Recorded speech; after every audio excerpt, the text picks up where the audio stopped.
তেল নিয়ে চলছে বাজারে তেলিস্মাতি। রমজান মাসে ভোজ্য তেলের চাহিদা অন্য সময়ের চেয়ে বেশি থাকার সুযোগে তেলের কৃত্রিম সংকট তৈরি করে কোম্পানি ও সরবরাহ প্রতিষ্ঠান।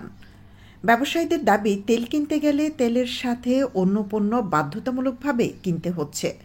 এক সপ্তাহের ব্যবধানে কেজিতে 10 টাকা করে কমেছে পেঁয়াজ ও ছোলার দাম। ভোজ্য তেল ছাড়া স্থিতিশীল রয়েছে রসুন, গুঁড়া দুধ ও অন্যান্য পণ্য। পেঁয়াজের দাম একটু কমছে। পেঁয়াজ বর্তমানে বিকেল আজকে 60-62 টাকা দিয়ে এলচিটা। দেশি আছে বিভিন্ন কোয়ালিটির, এটা আছে 40 টাকা, এটা 45 টাকা, ভালো কোয়ালিটির মধ্যে বাড়ছে না। পেঁয়াজের দাম একটু কমছে। রসুনের বাজার গত সপ্তাহে যে অবস্থা রয়েছে 225-30 টাকা বিকেল। ডালের বাজার গত সপ্তাহে ছিল যে অবস্থা রয়েছে। ডাল বর্তমানে 105, 10, 15 কোয়ালিটি। চুলার বাজারও কমছে। চুলা বর্তমানে 105 টাকা, 110 টাকা, বিভিন্ন আইটেম আছে, 20 টাকারও আছে। আর দুধের বাজার গত সপ্তাহে ছিল যে অবস্থা রয়েছে, মার্চ বিকেল 410 টাকা, ডান্ন পুষ্টি বিকেল 360 টাকা। আর আইটেম সব তো মোটামুটি একটা স্থিতিশীল আছে, খালি তেলের বাজার একটু সমস্যা। তেল কোম্পানি দেন না মাল, কোম্পানি করে কিনা অন্য আইটেম নিলে 5 লিটার তেল একটা দেয়। এখন তেল নিয়ে দামে বেচাও দেন না, এই অবস্থা। তেল নিয়ে তারা খুব কাটসাজি করে। আর সব তো মোটামুটি ঠিক আছে। শীতের রকমারি সবজি গত সপ্তাহে সামান্য বৃদ্ধি পেলেও এই সপ্তাহে স্থিতিশীল রয়েছে। তোমার টমেটোর কেজি 20 টাকা, কিরার কেজি 30 টাকা, 25 টাকা, আর শসার কেজি 35 টাকা, মসুর কেজি 40, ডুলার কেজি 50, বেগুনের কেজি 50 টাকা, 40 টাকা, লেবুর আলি 50, 60, বড় গুণ 80 টাকা, আর গাজরের কেজি 40 টাকা, ক্যাপসিকামের কেজি 100 টাকা, আর আদার কেজি 100 টাকা, লাল শাকের আটা 20 টাকা, 30 টাকা, বারিক আলু আছে ওটা তোমার 30-35 টাকা, রাজশাহীর লম্বা আলু ললিতা 25 টাকা। ওগুলো মাল জায়গাতে আছে সব। বাজারে সপ্তাহের ব্যবধানে প্রতি কেজিতে মাছের দাম 20 থেকে 50 টাকা বেড়েছে। বাজারে আগের চেয়ে কমেছে ছোট মাছের সরবরাহ। একই সাথে সরবরাহ কমেছে আমদানি করা মাছেরও, যার প্রভাব পড়েছে মাছ বাজারে। 30 থেকে 40 টাকা বাড়ছে মাছ এখন। বড় মাছের কেজি আগে আমরা মতো 300 টাকা বেচা লাগছে, এমনকি বড় গাছকার কেজি এখন 320 টাকা পাইকারি কিনা পড়ে, 360, 350 বেচা। আর ছোট যে কেজির যে মাছগুলো যে রোর কেজি আমরা আগে মতো 200 টাকা বেশি, 220 টাকা বেশিছি।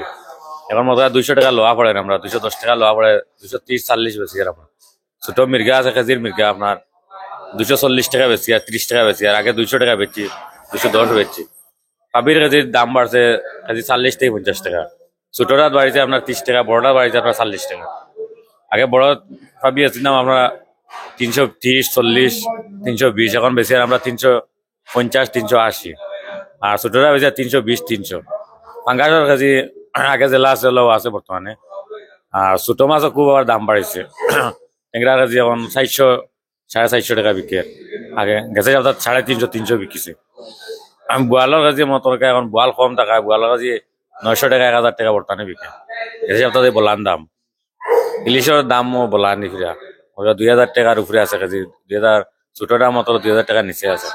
গত সপ্তাহের তুলনায় দামের হেরফের না হলেও ব্রয়লার বিক্রি হচ্ছে উচ্চ মূল্যে। 10 টাকা কমে প্রতি কেজি ব্রয়লার বিক্রি হচ্ছে 200 টাকায়। গেছে আপনার তুলনায় হিসাবে দাম একটু কমছে। গেছে আপনার ব্রয়লার মুরগি কেজি আসছিল 210-20 টাকা, এখন 10 টাকা কেজি কমছে। আর বর্তমান ব্রয়লার কেজি হইল কি, ছোট হইলো 200 টাকা, বড় 200 টাকা। আর লাল মুরগ প্রতি পিস হইল কি 620 থেকে 600 টাকা। আর বুলের যেটা হইল কি 40 টাকা, আর ইজের যেটা হইল কি 60 টাকা। আর সোনালী মুরগের কেজি হইল কি 330 টাকা। আর ডিমর প্রতি আলু হইল 50 টাকা।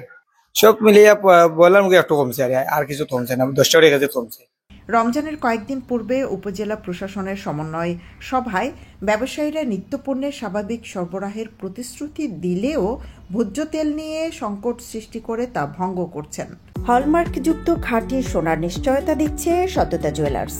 বিয়ের গহনা, চুড়ি, ব্রেসলেট, টিকলি, দুল, হাতের বেঙ্গল, আংটি, বিদেশি চেইন, টপ, ডায়মন্ড ও সোনার নাকফুল। বিশ্বস্ততাই আমাদের অহংকার। সততা জুয়েলার্স, আজির মার্কেট, প্রথম গলি, বিয়ানীবাজার, সিলেট।